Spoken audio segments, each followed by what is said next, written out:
All right, guys, let's switch it up. Let's check out the ladies' watch. Well, that's how G-Shock listed anyway, but there are like a black one and a green one, which the green one's sold out. So I don't know if that's landing on women's wrist or it's landing on men's wrist or kids' wrist or what, but this one with its colorway, I suspect is mostly going to be worn by women, but what do I know? This is the smaller one. This is the G-Shock gm-s2100pg. So a little bit smaller than its original sized 2100. Quite a bit smaller, really. You can see there, big size difference for sure. And lighter too, obviously. Smaller size, lighter weight. Specs on this one, I got a couple measurements for you because it's 40.4 wide. But if you measure, to be fair, a lot of watches you measure without the crown guard. So if you measure from inside this button to this button, it's only 39.3. So pretty small watch for G-Shock. And lug to lug, 44.75. So pretty short lug to lug and only 11 millimeter thick. Weighing in at 55 gram. The metal variant of the 2100 full size weighs in at 72 gram. And then the resin model 2100, I don't have one just free floating around, weigh in at like 50 grams, so a little bit lighter yet than this one. Just that metal cap adds some weight for sure. Nice strap. So I picked this watch up for 200 bucks. I bought it directly from G-Shock. I think they charge you tax and all that stuff, so I paid a little over 200, but I picked this one up for my wife and she absolutely loves it. She's been wearing it a bunch. She has very few watches, and this one, like a Seiko two-tone, and that's an automatic. I'm trying to think of, she's had a couple other watches, but I don't know what happened to them. I think they got destroyed. She's actually kind of rough on watches. So G-Shock actually makes sense for her because she won't always take it off, and then we just enter into like doing some yard work or doing something else or whatever like that, and it can take it.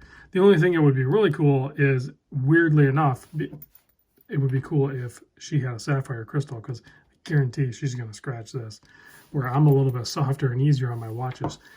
She's not the typical watch wearer. Like, she does wear a watch every day, but she doesn't like treat her watch like she's wearing a watch.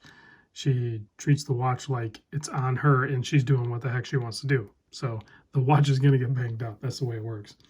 This is using the module 5663, whereas in these guys, they're using a 5611, different size packaging, and a little bit different function, so it's going to operate differently.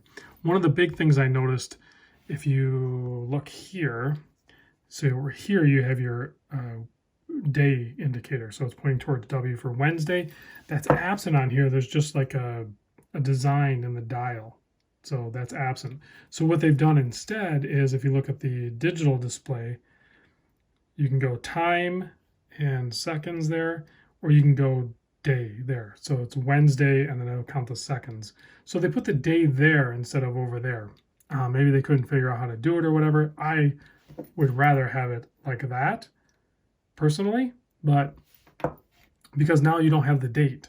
So you have to hit it again, and then you go 10-6, then you have the date. So you can't have the date and the day at the same time. To me, if you're going to have the date up there, the day should be down there. I don't care the running seconds. Anyway, that's just a nitpick. I'm not sure which one she prefers it on. I probably messed it up on her. But to adjust it, it's really easy. You just hold this button down, and you can go to adjust. You can set your time zone you cycle through. We're on Eastern time zone for New York and stuff like that. So no problem there. We're going to leave that, and then that's daylight savings time. That's off, 12-hour, and then you can do your seconds, hour, minute, year, of course the month and day, and then you can do the ketone feature, and then light, you can have it so it stays on 1 second or 3 seconds, and then back there, and then you're done. So once you go through and set that all up, you're pretty much good. I mean, the accuracy on these is pretty high. The other functions with it, if you cycle through mode, you have your world time. This is all down on that little screen. And I suspect no one wearing this watch is going to use these. It's so small to read those, and it's more of a fashion watch. You're just not going to use those. It's cool that it's in the module. You know, it has alarms. And then back to the time. But you're just not going to use it. That's just reality.